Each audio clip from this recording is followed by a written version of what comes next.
Hello everyone, today's video content is analysis of the real questions of the H31311 V2.5 ENU exam and explanation of relevant knowledge points. The following test questions are all from our question bank, and they were updated on December 26, 2024. Exam details.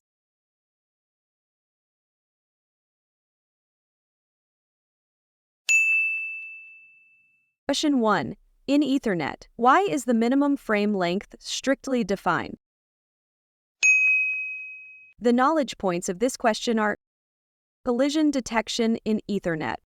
The minimum frame length in Ethernet is set to ensure that devices have enough time to detect collisions while transmitting data.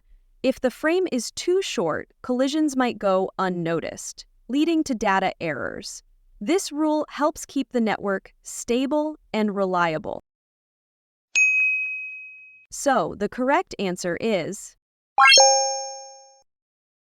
Ethernet needs frames to be long enough so that devices can detect a collision while they're still sending data. If the frame is too short, the sender might finish before realizing there was a collision, leading to errors. The 64-byte minimum ensures this doesn't happen. Question 2.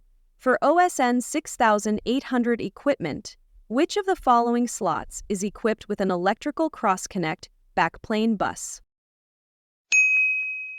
The knowledge points of this question are optical transport equipment architecture. In OSN 6800, slot WO is designed with an electrical cross-connect backplane bus.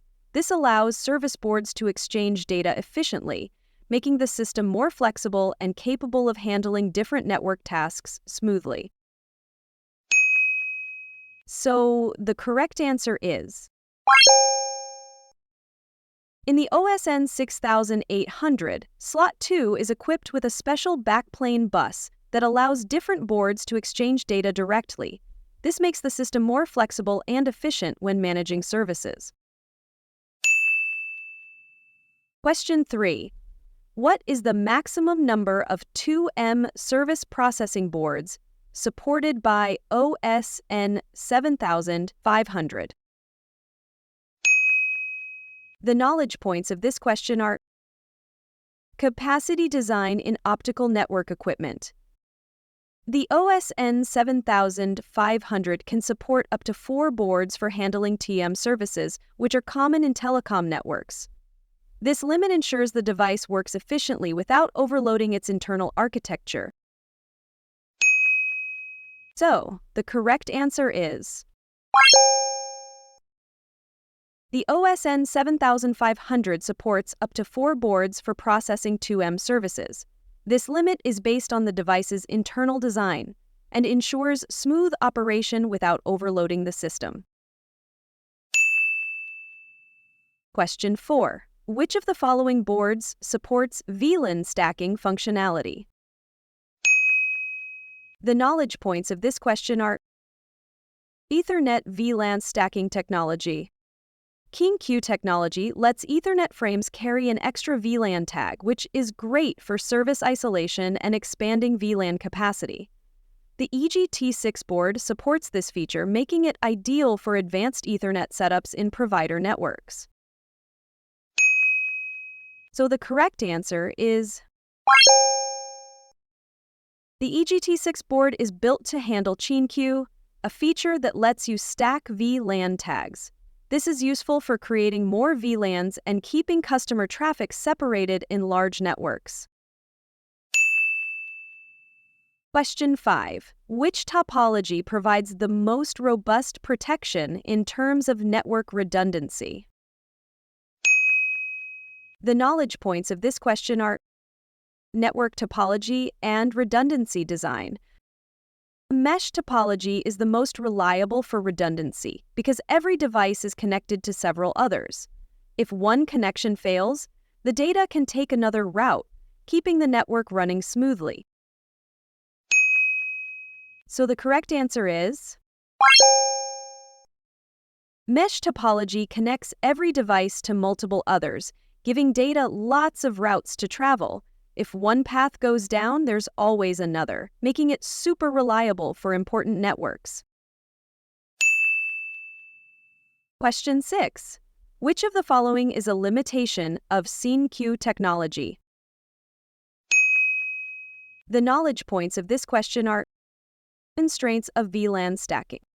CNQ is great for adding VLN tags and isolating services, but it doesn't solve packet delays caused by network congestion or long distances. To fix delays, you'd need better routing or optimized hardware. So, the correct answer is, while CNQ is great for isolating services and expanding VLANs, it doesn't fix delays caused by congestion or long distances. For that, you'd need better routing or faster equipment. Question 7. When configuring the monitoring period for network performance events, what is the recommended approach? The knowledge points of this question are network performance monitoring best practices. It's best to set monitoring periods after the network element has been running for a while. This way, you capture normal performance data, which is more useful for troubleshooting or optimization. So, the correct answer is, it's best to start monitoring after the network has been running for a while. This way, you're capturing normal data rather than early-stage fluctuations, which gives a clearer picture of performance. Question 8. Which of the following protocols is unrelated to MPLS signaling? The knowledge points of this question are MPLS, signaling protocols and routing integration. MPLS uses protocols like RSVP, TE to create paths for data forwarding. ISIS, while important for routing, isn't directly involved in MPLS signaling. It helps with network routing, but doesn't handle MPLS-specific tasks. So, the correct answer is, ISIS is a routing protocol that helps with network topology, but it doesn't directly handle MPLS signaling. Protocols like RSVP, TE, and MP, BGP are the ones MPLS relies on for managing paths. Question 9. Which adjustment increases the payload information area the most in an SDH frame? The knowledge points of this question are SDH pointer adjustment mechanisms. Pointer decrement adjustments free up space for more payload data in an SDH frame. This is handy when you need to fit more user data into the frame while keeping everything synchronized. So, the correct answer is, when you use a pointer decrement adjustment, it reduces the overhead and frees up more space in the SDH frame for actual data. It's a simple way to make the frame more efficient. Question 10. What is the granularity of the AU-PTR adjustment? The knowledge points of this question are SDH pointer granularity. The AU-PTR in SDH is adjusted in steps of 24 bits. This precise adjustment keeps the data aligned and ensures smooth transmission across the network. So, the correct answer is, the AU-PTR adjusts in 24-bit steps, which ensures that data stays aligned and synchronized as it moves through the network. This precision keeps everything running smoothly. If you have any questions about the H31-311 exam, please leave a message in the comment area or contact us directly. Thank you everyone for watching. See you next time.